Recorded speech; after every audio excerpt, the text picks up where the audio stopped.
Hey, everybody. And now my guest today will be an actress with an amazing and successful international career and who did all of the coolest things with her projects, starting from sorcery to magic to fantasy and a little bit of sci-fi. Please give a huge, and I mean huge, round of applause for the actress Anna Shaffer.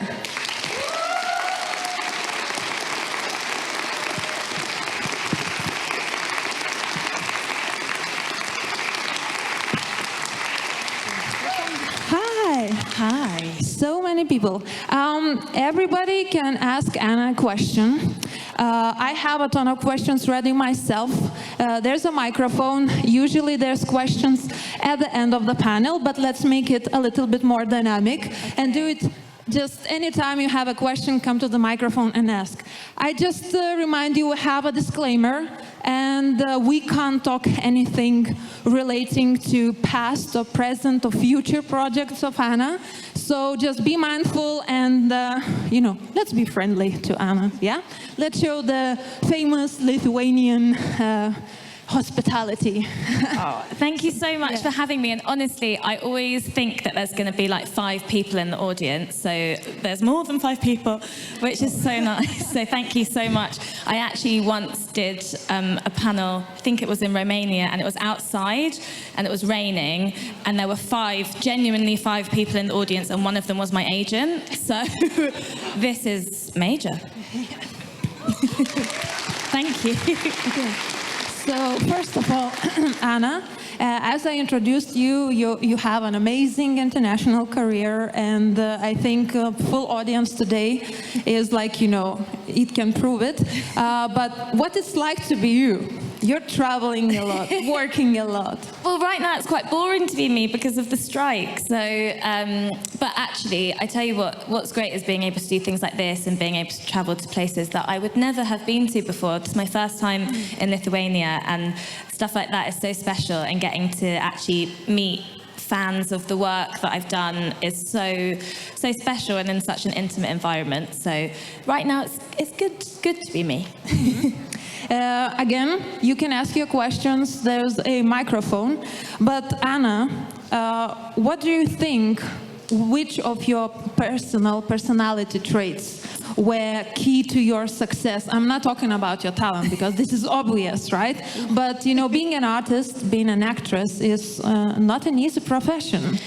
It's not, and I really think you have to just have stamina. I remember someone said early on in my career once that it's a marathon, not a sprint, and that's something that's really stayed with me, because you have such long periods of not working, especially now with the strike. But I remember, there can be a huge amount of times between projects, and you get so many no's, so much rejection, and you just have to be in it to win it. And I've had so many friends over the years that have stopped acting because it is just tough to kind of bear the brunt of that. But I think I've developed a bit of a thick skin over the years, and because I have been doing this for 16 years, which is kind of major, I can't believe it. I feel like I'm too young to have been doing this for so long. But it means that I've experienced, honestly, anything that could possibly go wrong with a project, I've definitely experienced it. All the no's, all the worst things that can happen in this industry, I've definitely had those happen to me. And I think you just have to roll with the punches and know that something new and exciting is going to come your way. And that's actually the beauty, I think, of the industry, is that your luck can change just daily. 1 minute you think, I'm never going to work again, and then you get a call for an amazing project and things change. So, Did I answer the question? Yeah. But, how do you deal with the no's coming? Because it's difficult not to take them personally, right? And they can definitely trigger your imposter syndrome, right? Oh my God, totally. I think you have to, I always try to see it that the casting process is a bit like Tetris, and you've got to fit lots of different people together. And so if you're trying to fit into a family, you might not look like the parents, or or I guess I'm probably of playing age of parents now, so I might not look like the kids. And you might have the wrong accent, or there's so many different things, and all your job is to go in and do the best that you can, and it's not a reflection of your talent necessarily, it's just you weren't quite right for the role. But you have to really tell yourself that. Obviously, sometimes you can be feeling a bit low after not getting something, but I really believe that what's right for you won't pass you, so I just try to think Focus. like that. Yeah. And do you remember the exact moment when you decided to become an actress, and how long ago was that? Oh, well, yeah. I don't remember the exact moment. I think I sort of got into the industry by fluke. I really wasn't that keen on my drama teacher when I was at school, but I really liked doing drama. And so my mum said, well, look, there's a performing arts centre down the road. You can go and do after-school classes there. So I did that, and then they had an agency attached to it. And my first audition was for a Vodafone advert that I didn't get, and my second ever audition was for Harry Potter, which I did get. So, you know, yeah, kind of bonkers. And I was 15 at the time, and I thought, well, that's it. That's amazing. I'm in this incredible franchise, but maybe I'll go off and do something else afterwards. And then I just happened to be in the right place at the right time, and things would come through, and definitely not all the time, definitely periods of not working for a very long time, but you know, getting enough to keep carrying on. And I feel like I still feel like that. I still feel like someone's going to tap me on the shoulder and be like, no, it's time to do something else, but I'm going to carry on doing this for as long as people are silly enough to pay me to do it. Yes, you know, I have to ask this. In a hypothetical scenario, let's say there is no more such a profession as an actress or actors in the world, what would you be?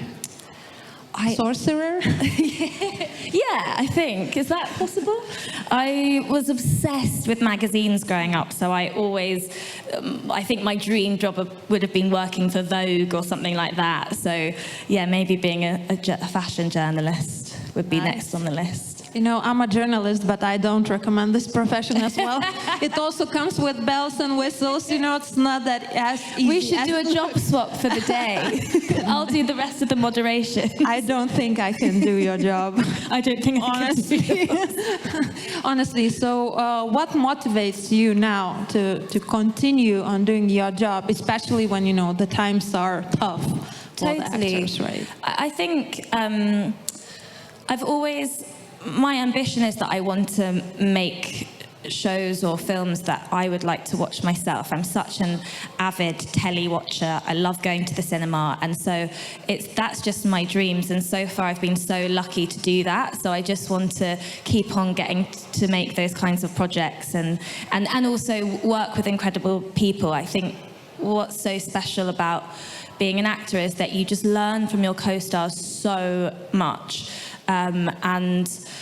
It's so annoying that we can't talk about things specifically, but I've learned so much from my co-stars, and people that are way younger than me, that haven't been doing it for as long as I have, like, blown me away in scenes, and I think, oh God, I need to go home and do my homework and get better. And that's such an incredible thing, I think, to still be learning at 31, and I hope to continue to learn for the rest of my life. That's a real gift, right? To be able to learn throughout all of your life. For sure. Guys, you can ask your questions. Just come to the microphone. Use this opportunity. I mean, this is Anna Shaffer, right? Don't be scared. I'm scared. Yeah. Yeah. And our topic of the panel is about women in film. Yes. And have you personally ever been treated differently because you're a woman? Maybe left behind, or maybe even benefited from the fact? Do you know what? I think definitely just being a woman is a sort of second-class existence, sadly. But I think that definitely pay disparity is a huge thing within the industry, but that's getting much better. And I think it's so hard to say. I think female characters get often to be way more nuanced than male characters. And so as much as maybe people feel like female characters are underwritten, I think the stories that we get to tell as women are actually more exciting and more full. I don't know if I answered that question at all. Yeah. At the beginning, you mentioned that, you noticed people at the beginning of your career dropping out because it was so difficult. Were these people usually women or men? Yeah, Right. all women. God, that's interesting, isn't it? Yeah. I think one of the hardest things is you start your career, well, for me anyway, I was a kid, so I'm playing school kids, basically, and then you kind of move into a different realm where you're the love interest or you're the friend, and then there's very quickly you just become a mum, or there doesn't tend to be that middle ground. But I think you're seeing so much more incredible work from filmmakers that are showcasing the entirety of womanhood, and that's really exciting. Yeah. I think it's always easy, to focus on the negative side. Yeah. I come from science. I'm a science journalist, and of course, Wow. it's like never easy for women scientists, right? But it's good to focus on the positive changes. So, what positive changes do you now see in the industry? Well, I think the stories that are being told are so much more exciting. I don't know if anyone's seen the Norwegian film, The Worst Person in the World. Like, that's such an incredible film, and it's actually made by two men, well, directed by a man and written by two men. But I think the subject matter of this woman who's working out whether she wants kids, what this means as she grows older, that's such an exciting thing to me. It's not something that I think we'd really seen in film before, and especially for me, at a similar age, asking myself those similar questions, I was like, wow, this feels, I really relate to this, and I'm so glad that someone has made it. And actually, I think that is really important in terms of women's stories being at the forefront, is also our male counterparts being willing to tell those stories and be true allies within the industry, which is what kind of happened in that instance with that film. When you watch a movie or a TV series yourself, do you usually distinguish, well, this is a movie for the boys, this is for the women? Because sometimes the line is... Yeah, it's a funny one, isn't it? I think that's definitely... Do you think when I'm watching or if in a project that I'm in? When you're in a project. I think it's easy for a show to feel like it's just for a man or just for a woman, but I think that's just such an outdated view. It's like that chocolate bar, Yorkie chocolate bar, and the advertising used to be like not for women. You're just like, what the hell? Like, it's a chocolate bar. That's kind of how I feel about different genres of film. It's like, it should be for everyone. Mm-hmm. Now going back to the changes that we discussed in the previous question, do you think that these changes are happening, fast enough, or we need to speed them up? And how can each of us do that? Because we're just, viewers. Yeah, I know. How can we contribute? It's really hard. It has to come from the people at the top. I think you can't be what you can't see, and so it's important for there to be women showrunners and women directors and women screenwriters, and there are, but there just needs to be more, and I think that has to happen at the ground level with education and when people are getting into training and getting to this industry, and it needs to happen at the top levels where people are hiring those people, so it needs to be female producers and production companies led by women, and then in the middle it'll kind of balance out. Mm-hmm. And do you think women in film are given, the same agency as male actors, for instance? And are female roles as empowered as male roles? I think not as much as we'd like them to be, but it is getting better. And I think the more that we have women writers telling those stories, the more exciting and round that they will be. But we're getting there. We're getting there. Slow progress is better than no progress. Yeah. Focusing on the positive side. Yes. Questions, maybe? No? You want me to ask my questions? I can do that, no problem. You mentioned that you had a drama teacher that you really did not like. Maybe you can elaborate on it a little bit more. What was wrong with that person? Well, you know, it's quite sad. He was kind of fine, but I was really desperate to be in the school play, and this year the play was going to be To Kill a Mockingbird. And I'm mixed race. My mum is from black farmland, South Africa. My dad is from the Jewish inner city in South Africa. And he said I couldn't audition because I wasn't black enough and I wasn't white enough. And that was... How old were you then? I think I was 13. It was kind of a shocking thing to say to a kid. Not a very nice thing Not as well. very nice at all. And so my mum was like, well, absolutely, stop taking his class and we'll take you out and we'll put you into the Performing Arts Centre. But it was the best decision that she ever made, because I wouldn't be here boring you all with my boring stories otherwise. Anna is not boring you guys, right? I'm putting you in a meditative state. See, they love you. Come on. So now talking about nice teachers. Yes. How important teachers were in your career in general, and maybe you can, tell us a couple of stories. Well, I don't know. I know we can't really talk about it, but I don't know if anyone here is a Harry Potter fan. But Jessie Cave, who plays Lavender Brown, she has been such a big teacher in my life, and she actually has always pushed me to do things that I think are out of my reach or out of my comfort zone. And she introduced me to her agents at a time when I was with a kind of small child agency, and I had been from my Harry Potter days, and she was like, no, you need to get with this big agency in London, United, which I'm now with. And that was through her introducing me to her agents, and she's not even with them anymore, but she kind of made this introduction, and she's always just championed me so much and inspired me to do things. And every conversation I have with her is so enriching. She's got 4 kids, and I feel like, that people say like you have as many hours in the day as Beyonce. That's like how I feel about Jessie Cave. It's like we've all got the same amount of hours as Jessie Cave, but she just gets stuff done. I don't know how she does it, and she just inspires me so much. So she is definitely one of my biggest champions and biggest teachers. So support and supporting others is like one of the most important personality traits for a teacher. Absolutely, and I think it's so easy in this industry to feel like there's not space for everyone, and you kind of want to stockpile your opportunity because you're just worried that someone else might take it, and you're sort of pitted against other people that are going up for the same roles as you, but that's just not the case. There's enough room for everyone, and Jessie is such a prime example of proving that that's right.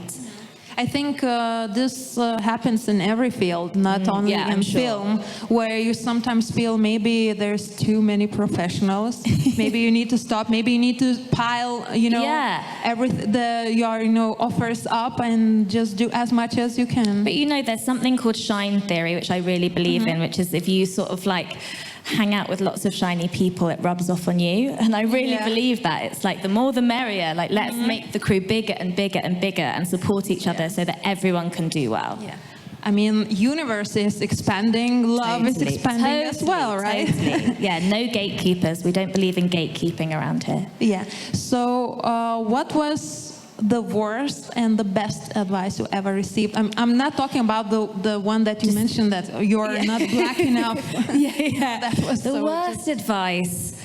Oh my God. I don't know if I've ever received any really bad advice. I'm quite headstrong, so I feel like I wouldn't take it. You're a lucky one. Best advice is probably that life is very long, but also very short. So I think you've got to kind of prepare as much as you can for the future, set yourself up, but also take risks, because you don't know what's around the corner and tomorrow isn't promised. And I really try to live my life like that. And I'm such a yes person. I just try and say yes to everything and think about it later. Mm-hmm.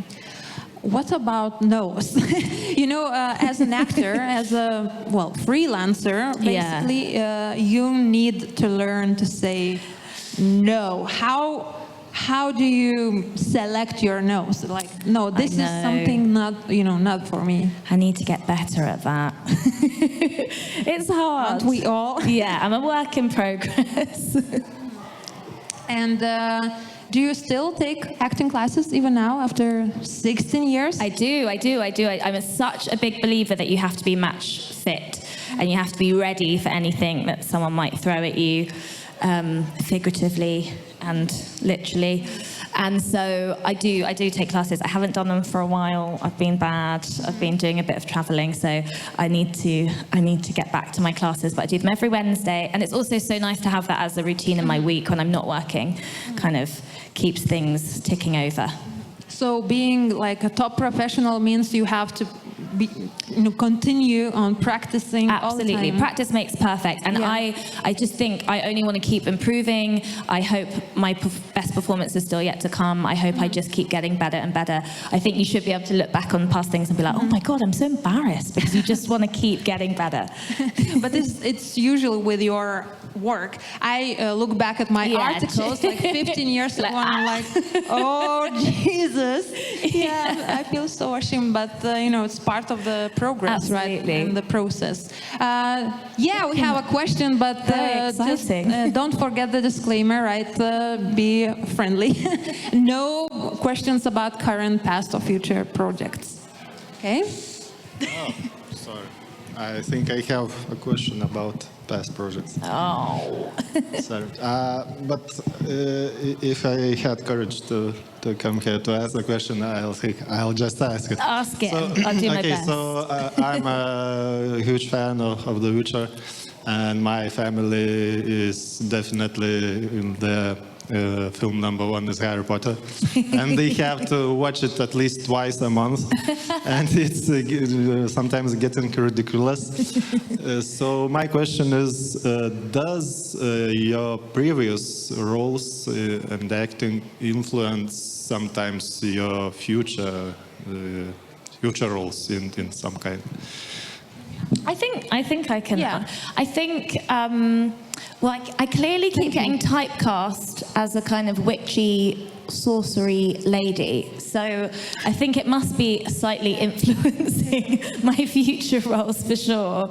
I think that's actually something that has just happened, and it's not something that I've actively sought out. But I think the fantasy world is one that I'm really comfortable in, and I feel so happy to be part of that family, and kind of getting to come to Comic-Cons and to see the joy in this room, in all the rooms here at the Comic-Con. It's so special that I like being able to stay in this realm as much as possible. Did that kind of answer your question? Yeah, sure. Thank you. Thank you.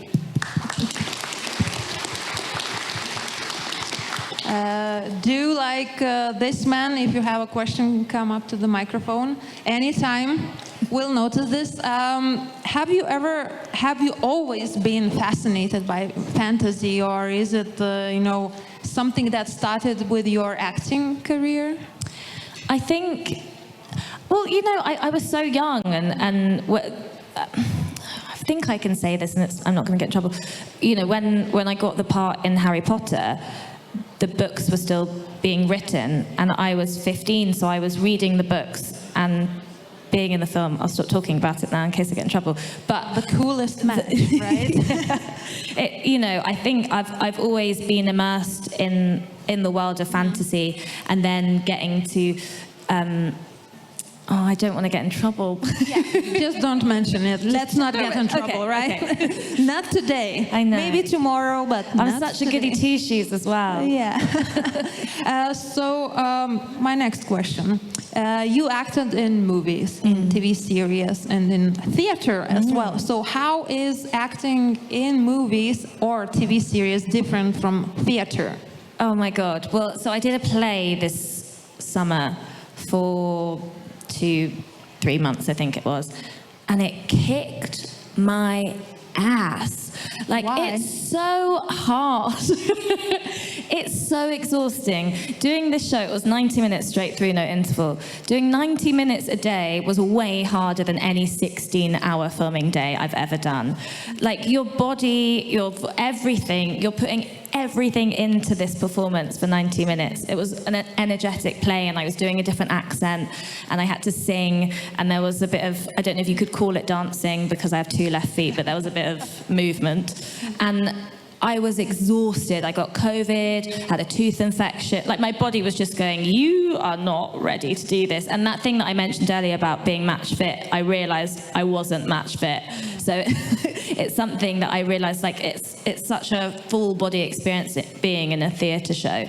And I loved it, but you can only do that for a concentrated amount of time because your body will give out, like, majorly. But I love each medium. I think getting to do all 3 is the sweet spot, and so as long as I can kind of dip in and dip out between the 3, then I'm in heaven.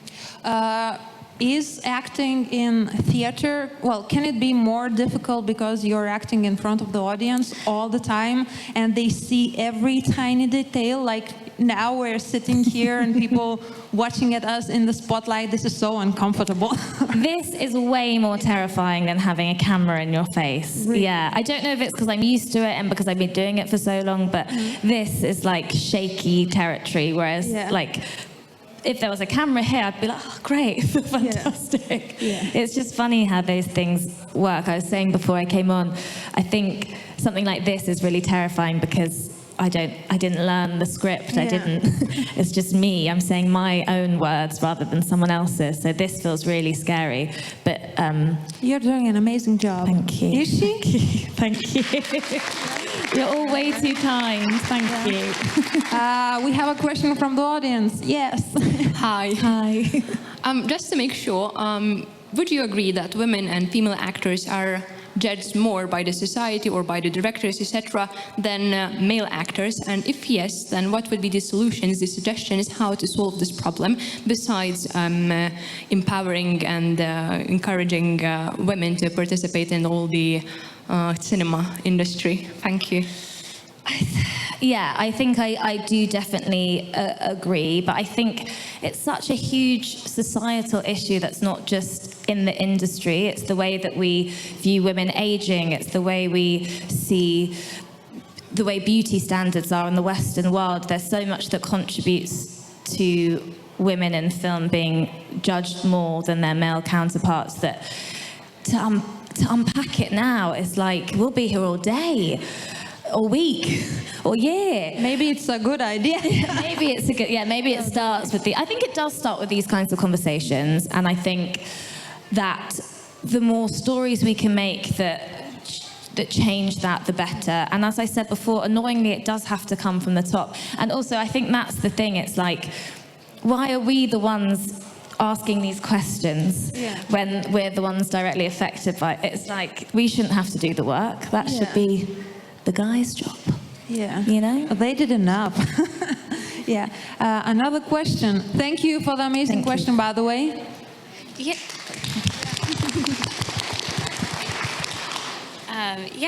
I was just curious about your experiences directly with like female standards and stuff, and like the fantasy genre versus other genres, and if it's like kind of the same everywhere, or if it's like what kind of experiences that you've specifically fantasy, because it's like I feel like it's a lot of I mean, I know that there's so many like badass women and like these great characters, but I think there's also a lot of the consumers are a little bit more masculine leaning. So I was just curious about your experiences with that. I think I've definitely experienced some parts of like toxic fandom that I've found quite difficult. I'm sure I don't have to, you know, I'm sure you can guess in regards to which character that might be about. And it's something that I have learned to accept, because I think it comes from, even though it can feel like it comes from a place of hate, I think it comes from a place of love, from loving these characters so much. And that's something that I totally understand. And in many ways, shows, books, games, whatever, they belong to the fans ultimately. And I think you have to be really careful and really respectful of that when you step into a character, and know that that might come with the territory. And so, sure, it's not nice to get trolled on Instagram or Twitter or whatever. I'm not on Twitter anymore for that very reason. But there are things that you can do to protect yourself like that, and which means that it's fine. And people are very happy to say things behind the comfort of a keyboard. But actually, when you meet people face to face and in these kinds of environments, people are only lovely and have only nice things to say. So I feel very privileged to get to have that experience, and the other stuff that comes with it, I just take it on the chin. But I do think that it is exacerbated in the fantasy world, but I do understand why that is, and I don't berate it necessarily. I understand it. I think it could be delivered in a nicer way, but hey, that's just me. I would agree with that. I think that's Thank fair. you. It's fair. Amazing question. Thank you. Anna, please stop me if I get too personal, but you mentioned that you're not on Twitter for reasons of being trolled. So, as I understood, you had negative experiences on social media. How did you deal with those experiences? Well, I think at the time it was obviously horrible. I mean, maybe I'm ready to come back to Twitter. It's been a while, or I don't X, whatever it's bloody called now. It's gotten worse. Yeah, I think maybe it's the time to stay away. I don't know, but I think with Instagram, I was like, hang on a second, I was here first. Like, I literally had Instagram when it was like 2009, and I was taking pictures of my roast dinner and like hashtagging roast dinner. So I was like, no, you go away, actually. I was here first, and if you don't like it, you can get off my page. And I've sort of had to adopt that attitude to it. But yeah, it's not nice, and it's meant that it's changed the way that I interact online. And I used to, want to post pictures of my family and my friends, and I don't really do that anymore because I don't want them to be subjected to that kind of stuff. And it doesn't happen as much anymore, or maybe I'm just over it, so I don't notice it as much. But I think it is something that you have to accept comes with the job, I guess, occupational hazard, as they say. And maybe humans are becoming better. We have to believe in that. Well, we have to believe in something, We right? have to believe in something. In those times. Okay, let's go with that. Humans are getting better. Fingers crossed. We have questions from the audience, please. Hello, very Hi. lovely to have you here. Welcome. I wanted to ask a question about the criticism. We know about what we're talking about. So basically, I wanted to ask if you, on the continuous projects, when you get criticism from the fans, for example, like here, for not staying true to the material, source material, right? Can you do anything about it? What do you do with that criticism? Can you, as an actor, actually put your own input to make it better in the other continuation and so forth? And also another question, do you watch the films, the movies, or the series that you star in? So I'll start with that question.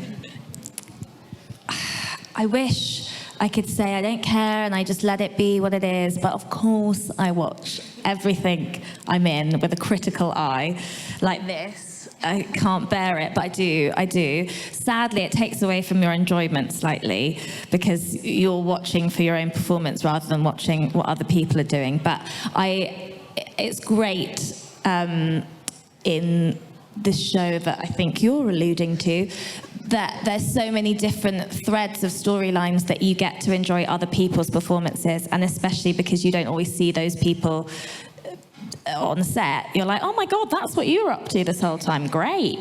So I do really enjoy that aspect of it. And then in regards to taking on the criticism, I think it's a really tough one because ultimately I'm just an actor.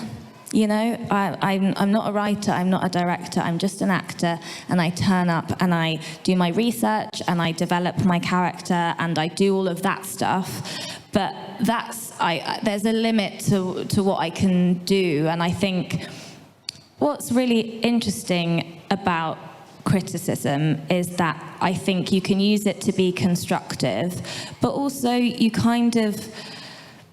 have to have enough trust in what you're doing and believe that what you're doing is good, or you wouldn't be doing it. So I think you can kind of take things on board, but sort of just let it wash over you lightly. And then I think it can inform you, but it shouldn't control you, if that makes sense. But it's something that you have to learn. And I think it's, you know, as I said before, these things belong to the fans, but also you have to, as fans, give trust in us as well. So it's a kind of two-way street, really, if that makes sense. I don't know if I've answered that very well. Yeah, you did. Thank you. Thank you. Thank you for your question. Before we come to the next question, just one more question from me. How humbling is to be an actor? Because I imagine it is difficult not to overstep into someone else's territory, you know, because you said, I'm just an actor, I'm not a writer, I'm not a director, not a producer, so how humbling it can get.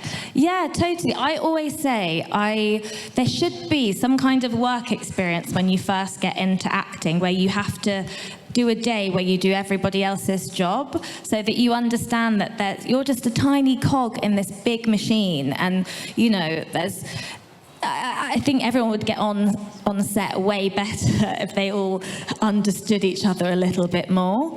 But it's very humbling, but it's great. Obviously, I say just an actor, but within that, there's so much scope to create and be expressive and develop your character and be super nuanced with it. But you are also contained. But I find that quite, I like rules, and I like being contained in something so that I understand the parameters and then can do whatever I want within those, if that makes sense. So for me, it's great, but maybe it's not for everyone. Yeah, that's why not everyone becomes an actor. Yeah. Next question, please. Hello. You said that fantasy genre is very close to you, right? What kind of maybe different genre would you like to try that you haven't, or try more of, and why? I would so love to do like a period drama. I'm obsessed with costumes. I just think as an actor, they're the best tool when you get into your costume and you're like, okay, yes, I know who I am now. And so anything where I can wear an amazing costume really, really appeals to me. And I'd love to do a period drama. I love doing accents as well, so I'd just love to do a period drama with a silly accent, please. Thank you. Thank you. Amazing questions. Keep them coming. I saw one girl left before she asked a question. Oh. Ah, wow, what a coincidence. Are you friends? Wow. We spoke about your teachers. Yes. Do you have any teaching experience yourself? So there was this weird period in my life where I was teaching ballet to like little children, even though, as I mentioned before, I cannot dance. I have no ballet experience. How I don't really come? know what was going on there. It was the Performing Arts Centre that I mentioned before that I went to. They were like, do you want to work here after school? I think I got paid And £2 ballet. an hour.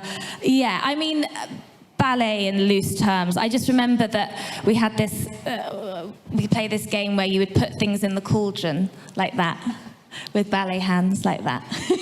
So I think I just did that for half an hour after school and got paid £2. Wow. Not bad. I want to be in this lesson, you know, just for the sake of laughs, you know. But yeah, that's my only teaching experience. Yeah, Probably for the best. Yeah. What are your personal and career aspirations right now? Big question. I know. Gosh, as I said before, I really just want to continue making things that I'm proud of, proud to be in, want to watch myself, want to rush home and watch. That's the kind of work that I want to be making. I want to be happy, doesn't everyone? That's the biggest one. And don't worry, be happy, right? And you know, I really, when I was 15, I did not think that this would be my profession, that I live off being an actor. Like, what the hell? And so the fact that I'm doing that at 31, that's my biggest ambition, is to be having this conversation with you in 30 years' time and say that I'm still here and I'm still doing it. That to me, that's my dream, and that's my dreams coming true. Mm-hmm. So, yeah. So going back to you being 15, Yes. imagine, again, we come from the fantasy sci-fi world, right? Imagine you're traveling back in time and you're meeting your 15-year-old yourself, or you as a 15-year-old. She had such thin eyebrows. Yeah, but that's a good thing. That's a good thing. So, what would you say to her? I'd say stop plucking your eyebrows, for starters. Oh God, I'd just say stick at it. You know, I think stick at it. It's. My dad has this saying, like, everything comes out in the wash. It's like, don't sweat it. You know, everything will be fine in the end. Nothing is as awful as you think it is, and just try to be proud of yourself. Be nice to people. That's it. I mean, but if you meet yourself from 15 years in the future, and that person would say maybe the same thing to you, because this is like the best advice. Be nice to people, Don't worry that much. Be kind. I really, be kind and be curious. I really think, to me, it's like, be curious about the world, just learn more, learn as much as you can, be as kind as you can, and it all comes back around. And my last question is, if you still have yours, just come to the microphone, but how do you usually unplug yourself from work? Well, I really like wine.